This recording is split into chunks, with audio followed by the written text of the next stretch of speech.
wabarakatuh. Bismillahirrahmanirrahim. Bismillah walhamdulillah. Wassalatu wassalam ala Rasulillah Sayyidina wa maulana Muhammad bin Abdullah wa ala alihi wa sahbihi wa man tabi'a sunnatahu wa iqtada bihudah. Subhanaka la ilma lana illa ma 'allamtana innaka antal alimul hakim wa tub 'alaina innaka antat tawwabur rahim. Jamaah hadirin hadirat wabil khusus yang kita hormati, kita muliakan, para sesepuh bini sepuh rahimakumullahu ta'ala, amin ya rabbal alamin. Alhamdulillah, di malam hari ini waktu yang singkat antara maghrib dan isya, kita melanjutkan kajian daripada kitab Risalatul Mu'awanah, nasihat-nasihat bimbingan Al-Habib Abdullah bin Alawi Al-Haddad, agar kita menjadi pribadi yang lebih baik. Kita berikhtiar agar bisa beribadah, bisa bermuamalah yang baik kepada Allah Subhanahu wa ta'ala dan kepada makhluk-makhluknya, sehingga semoga dengan duduknya kita dengan i'tikaf mencari ilmu ini di waktu yang sebentar, semoga menjadikan kita hamba yang diridhai oleh Allah Subhanahu wa ta'ala, amin ya rabbal alamin. Hadirin hadirat yang dimuliakan oleh Allah, melanjutkan masuk di dalam bab yang baru. Al-Habib Abdullah bin Alawi Al-Haddad, beliau berkata, Ilan qala radhiyallahu ta'ala anhu, faslun wa 'alaika ya akhi bi muraqabatillahi ta'ala fi harakatik wa sakanatik wa lahadhatik wa tarafatik wa khataratik wa iradatik wa sairi halatik. Di sini beliau berpesan, wa 'alaika, dan hendaknya kamu ya akhi, wahai saudaraku, bi muraqabatillahi ta'ala, hendaknya kamu wahai saudaraku selalu merasa diperhatikan, selalu merasa dilihat, selalu merasa dikontrol oleh Allah Subhanahu wa ta'ala, fi harokatik, di dalam segala gerakan-gerakan kamu, wasakanatik, dan dalam diamnya kamu, walahadhatik, dalam detik-detik yang berlalu dalam hidupmu, watarafatik, bahkan dalam setiap kedipan matamu,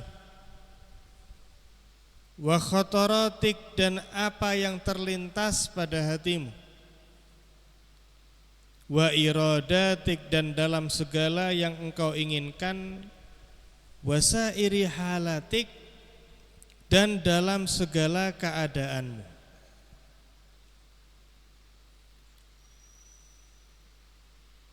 Kita sangat memahami bahwa bagaimana Allah Subhanahu wa ta'ala itu selalu melihat kita, memperhatikan kita, mengetahui kita. Namun para rawuh, di sini yang dimaksud adalah bagaimana kula njenengan niki selalu merasa diperhatikan oleh Gusti Allah Subhanahu wa ta'ala. Lah niki kalau dalam ilmu tasawuf niki noto ati itu dinamakan dengan maqam al-muraqabah, yaitu ketika seseorang niku setiap aktivitasnya selalu merasa menyadari, mengingat bahwa dirinya sedang selalu dipantau oleh Allah Ta'ala. Nah di sini beliau mengatakan, hendaknya kamu itu wahai saudaraku selalu muraqabah kepada Allah, selalu merasa diperhatikan dalam gerak-gerik kamu, sehingga jika kula njenengan iki selalu merasa diperhatikan oleh Gusti Allah, maka dalam gerak-gerik kita ini akan selalu penuh dengan pertimbangan, apakah kemudian diridhoi oleh Gusti Allah atau justru sebaliknya? Misalnya kok mau berbicara niku ditimbang-timbang dulu. Ini kalau saya ngomong kira-kira manfaat nopo madoroh, kira-kira Gusti Allah senang atau justru tambah murka sama saya. Oh senang, wong saya ini zikir kok, ngomongnya saya ini zikir. Oh senang saya ngaji misalnya. Oh senang wong saya mengajak kebaikan kata-kata saya. Maka kita akan semakin termotivasi untuk melaksanakan. Tapi ketika ucapan tersebut ucapan yang menyengsarakan seseorang di akhirat, maka dia akan ngerem, maka dia akan menahan untuk terucap kata-kata tersebut karena menyadari, memahami Gusti Allah selalu memperhatikannya.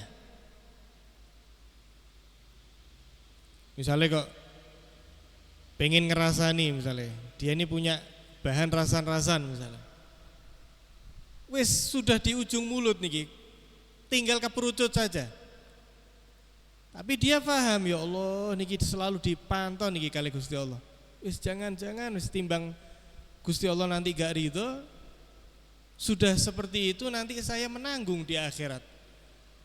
Dosa saya, kesalahan saya sudah banyak, kok malah nanggung dosanya orang lain nanti kalau saya ngerasani orang tersebut. Akhirnya ngerem para rawuh. Ketika ada orang mau mencuri misalnya, ingat ya Allah, mungkin kalau saya mencuri pun apa sih yang saya dapatkan itu dibanding murkanya Allah? Toh nanti saya di akhirat juga bakal ganti rugi.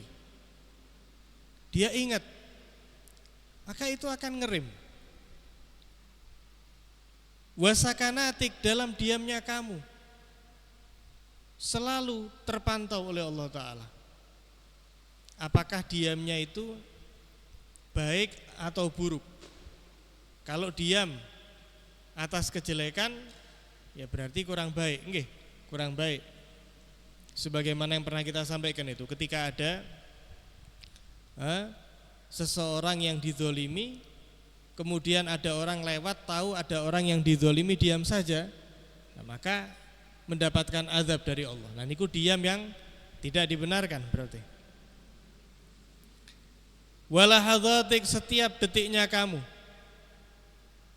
Wa tarafatik, setiap kedipan mata. Wa khotorotik, bahkan apa yang terlintas dalam hatimu itu selalu dipantau oleh Gusti Allah. Sehingga kok muncul perasaan-perasaan yang jelek harus selalu kita atasi. Misalnya kok dalam hati ini ku merasa lebih baik dari orang lain. Wah saya ini Masya Allah, saya tadi malam sholat malam, ini orang mungkin sholat aja enggak. Nah, misalnya kok muncul mulai dalam hati seperti itu, maka langsung kita serang balik perasaan itu. Belum tentu. Mungkin dia justru sholat malamnya lebih banyak, sholatnya tepat waktu, awal waktu. Mungkin dia lebih dicintai sama Allah. Bahkan mungkin dia sudah mimpi Nabi Muhammad SAW. Lu siapa saya? Nah selalu para rawuh tadi itu, lintasan dalam hati itu selalu dikalahkan. Jika ada lintasan-lintasan yang buruk, langsung diatasi. Wa iradatik, dalam segala keinginanmu, kehendakmu. Wasairi halatik, dan dalam segala situasi yang engkau jalani, selalulah kata beliau untuk merasa diperhatikan, diawasi, dikontrol oleh Allah Subhanahu wa ta'ala. Bahkan beliau mengatakan wastash'ir gurbahu minka, dan rasakanlah kedekatan Allah bersamamu. Gusti Allah niku para rawuh selalu dekat bersama kita. Selalu dekat bersama kita. Bagaimana Allah Subhanahu wa ta'ala menyampaikan kepada Nabi sallallahu alaihi wasallam Ya, qala Allah Ta'ala wa idza sa'alaka ibadi anni fa inni qarib. Ya, fa inni qarib. Ketika hambaku bertanya kepadamu Muhammad tentang aku, fa inni qarib, maka sesungguhnya aku Allah wahai Muhammad selalu dekat bersama hamba-hambaku.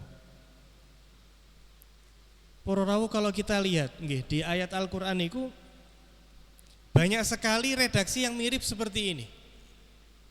Tapi redaksinya berbeda. Misalnya ketika Allah Subhanahu wa taala berfirman, "Wa yas'alunaka 'anil khamri wal maisiri.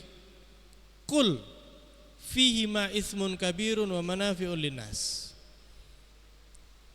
Ketika mereka wahai Muhammad tanya kepadamu tentang khamar, segala minuman yang memabukkan, kul, pakai kul para rawuh, maka katakan Muhammad, kul, maka katakan, di dalamnya terdapat manfaat jika ditinggalkan dan terdapat dosa yang besar. Misalnya lagi, pakai redaksi yang mirip, wa yas'alunaka 'anil makhid. Mereka bertanya kepadamu wahai Muhammad tentang apa itu darah haid. Kul huwa adza. Katakan wahai Muhammad bahwa darah haid itu darah yang najis. Fa'tazilun nisaa fil mahid dan seterusnya. Nah, dan banyak lagi ayat-ayat di situ Gusti Allah pasti ketika mereka tanya kepadamu wahai Muhammad tentang hal ini, kul, itu pasti redaksi menggunakan kul dulu. Maka katakanlah, yas'alunaka 'anil mahid, kul huwa adza. Wa yas'alunaka 'anil khamri wal maisiri, kul fihima itsmun kabirun. Tapi ketika Allah Subhanahu wa taala menjabarkan berfirman ayat ini, wa idza sa'alaka ibadi anni, maka Allah langsung melanjutkan fa inni qarib.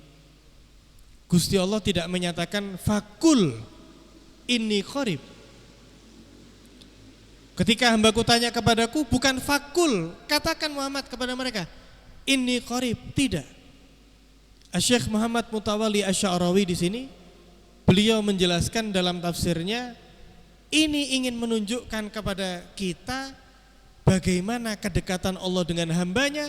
Sampai-sampai lafaz kul saja tidak digunakan oleh Allah, tidak sempat, tidak disematkan itu kul, melainkan langsung fa inni qarib.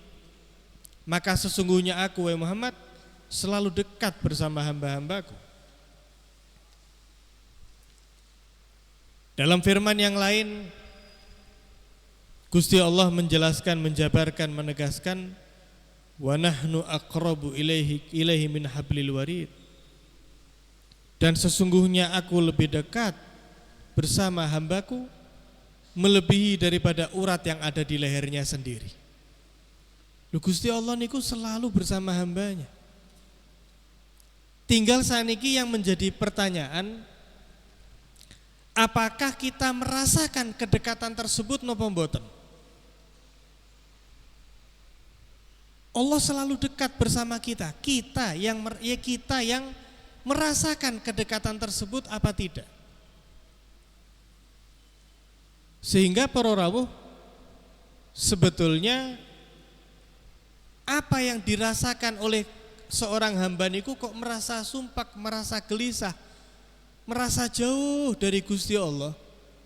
Niku bukan Gusti Allah yang menjauh, melainkan karena kita menghijab, karena kita menutup sendiri antara diri kita dengan Allah Subhanahu wa ta'ala. Dengan banyaknya perbuatan maksiat, dengan kita selalu menuruti syahwat kita, dengan selalu melanggar perintah Allah. Kalau Gusti Allah, Allah selalu dekat bersama hambanya. Makanya beliau Habib Abdullah Al-Haddad, beliau berpesan kepada kita, wastashir, rasakan qurbahu minka, kedekatan Allah bersamamu. Wa'lam, dan ketahuilah, annahu nadhirun ilaik, bahwa Gusti Allah itu selalu memperhatikan kamu. Wa muttali'un alaik, dan selalu memperhatikan, menyaksikan kamu. La yakhfa alaihi minka khafiyah, tidak ada sedikit pun yang tertutup, yang samar bagi Allah Subhanahu wa ta'ala. Beliau mengutip firman Allah, wa ma ya'zubu an rabbika, wa ma ya'zubu, ai dalam tafsir dikatakan wa ma yaghibu an ilmihi ta'ala aw yab'ud anillah, tidak ada yang menjadi samar dari pengetahuan Allah min misqali dzarratin, daripada satu titik atom sekalipun, fil ardi wala fis sama, baik yang ada di muka bumi ini atau yang di langit, tidak ada yang samar bagi Gusti Allah. Semua pun jelas, tidak ada rahasia.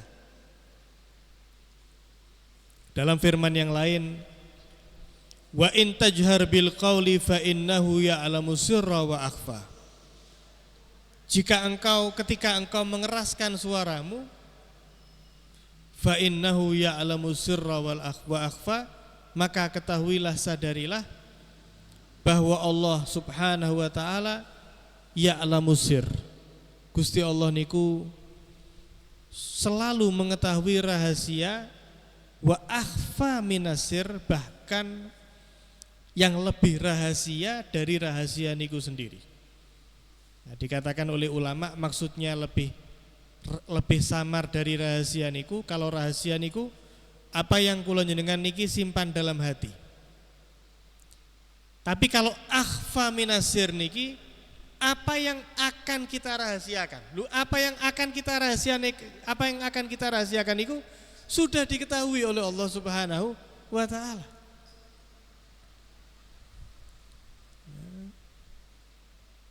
Wa in tajhar bil qawli fa innahu ya'lamu sirra wa akhfa. Wa huwa ma'aka aina ma kunta. Dan Allah Subhanahu wa ta'ala selalu bersamamu dimanapun kamu berada. Bil ilmi, dengan pengetahuan Allah. Wal ihatati, dan perhatian Allah. Wal iktidar, dan kuasa Allah. Wa yadulluka ma'al hidayah wal inayah wal i'anah, dan membimbing kamu bersama dengan hidayah dan pertolongan dari Allah. Wal hifzi in kunta minal abrar, dan Allah selalu bersamamu dengan penjagaannya jika kamu termasuk orang yang baik.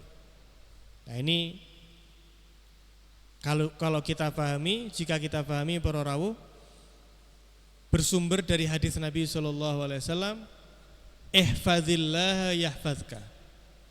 Kanjeng Nabi Muhammad SAW niku menyatakan, bersabda, jagalah apa yang Allah perintahkan dengan kamu laksanakan, dan jauhi apa yang dilarang, jaga hal tersebut. Yahfazka, maka Gusti Allah akan selalu menjaga kamu.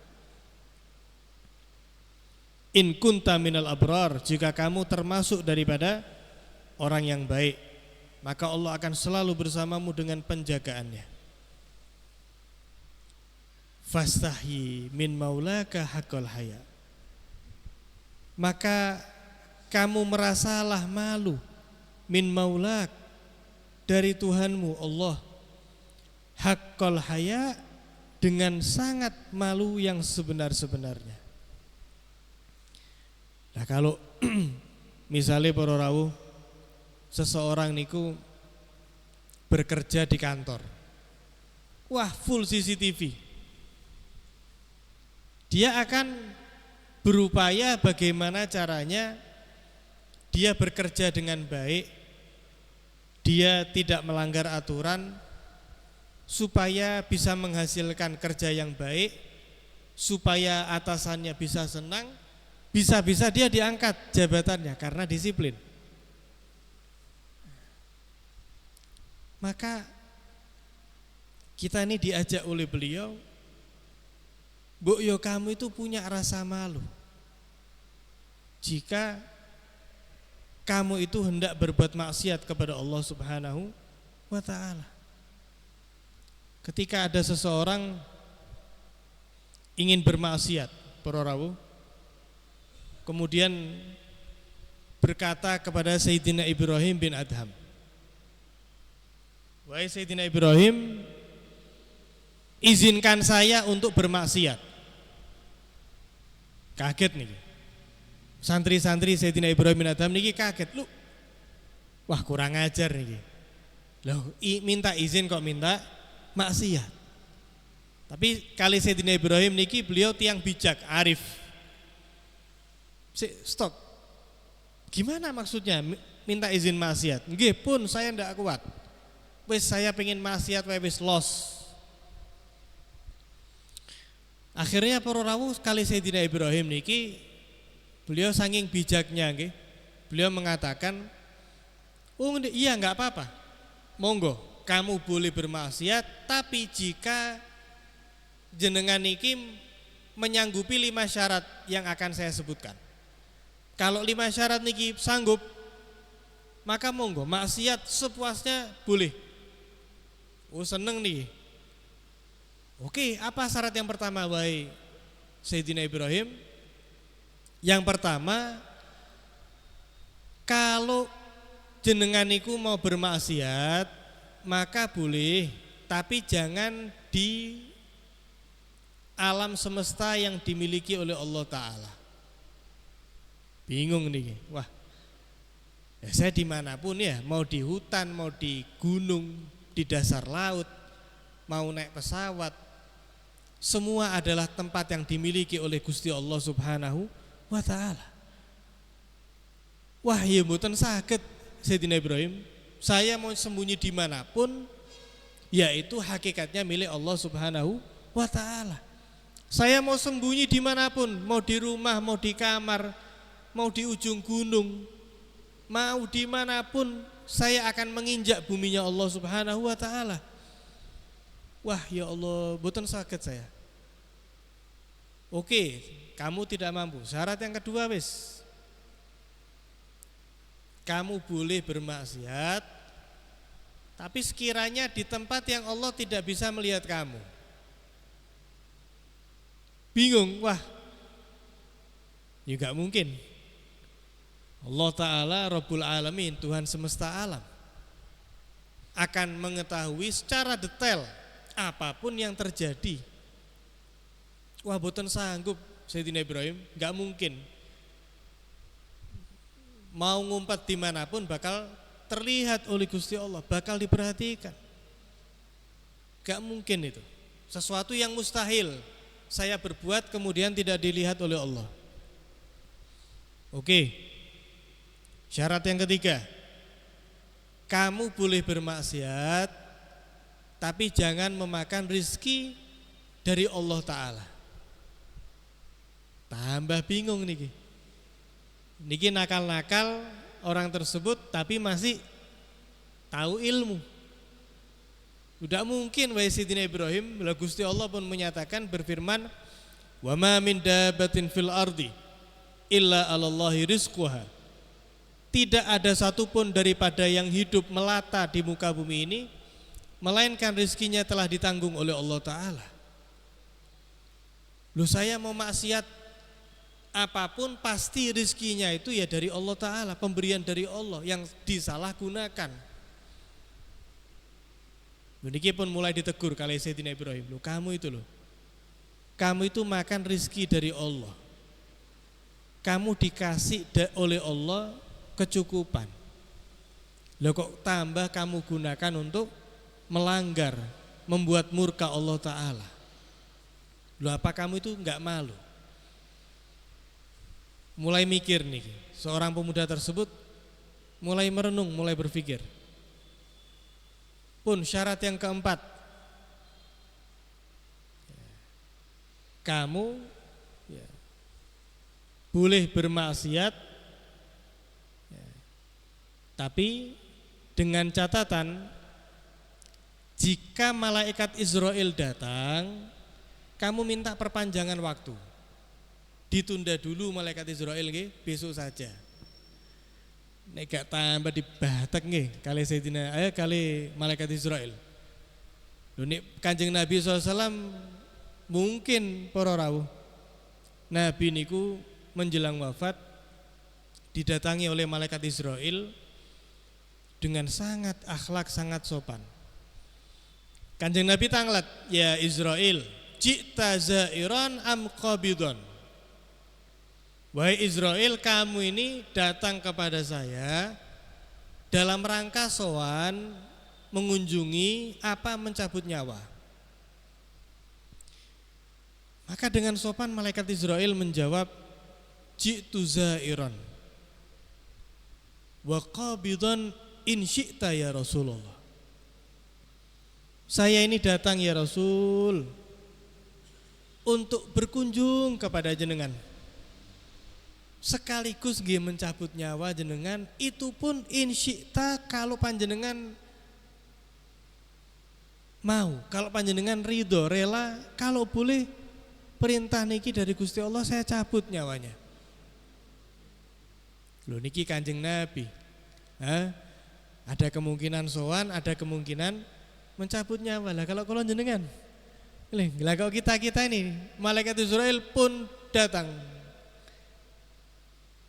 Tidak ada yang kita harapkan kecuali menghadap kepada Allah dalam keadaan ridha dan diridhai, husnul khatimah, amin ya rabbal alamin. Bismillah. Ini malaikat Israel pun datang. Idza jaa ajaluhum la yastakhiruna sa'atan wa la yastaqdimun.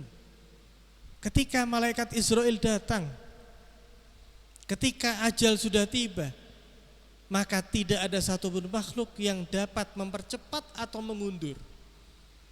Tambahi malaikat Israel injury time nggih, nek tang bal-balan niku injury time, waktu tambahan. Digeradak nggih kali malaikat Israel, tambah dicabut malaikat Israel. Lu kamu bisa apa tidak? Kalau kamu mau bermaksiat monggo. Tapi kalau ada malaikat Israel datang, kamu tolak, kamu tunda. Lu tambah kaget nih. Lu tidak mungkin wahai Sayyidina Ibrahim. Ya tambah dimarahi saya sama malaikat Israel. Oke pun yang terakhir, kalau kamu mau bermaksiat silahkan. Tapi ketika malaikat Zabaniyah menggiring kamu ke neraka gara-gara maksiat tersebut, maka kamu kabur, kamu lari, jangan mau digiring ke neraka. Nendak tambah dipanjalin nggih, tambah disiksa kali malaikat Zabaniyah. Waduh, mboten saged Sayyidina Ibrahim. Tidak mungkin menolak, tambah diazab. Akhirnya nangis para rawuh, pemuda tersebut kemudian menyatakan bertobat dan berusaha untuk selalu jauh daripada segala hal yang menjerumuskan dia kepada maksiat kepada Allah Subhanahu wa taala. Loh apa kula jenengan iki tidak merasa malu? Segala Allah berikan kepada kita, kemudian fasilitas yang Gusti Allah berikan tersebut justru kita lakukan maksiat kepada Allah Subhanahu wa taala, wal iyadu billah min dzalik. Kemudian beliau menyatakan wajtahid, berusahalah kamu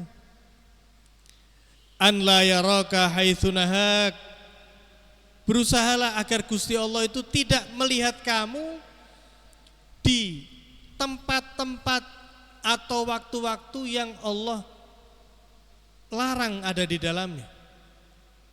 Jangan sampai ketika Allah melarang sebuah larangan, kok Allah mendapati kamu.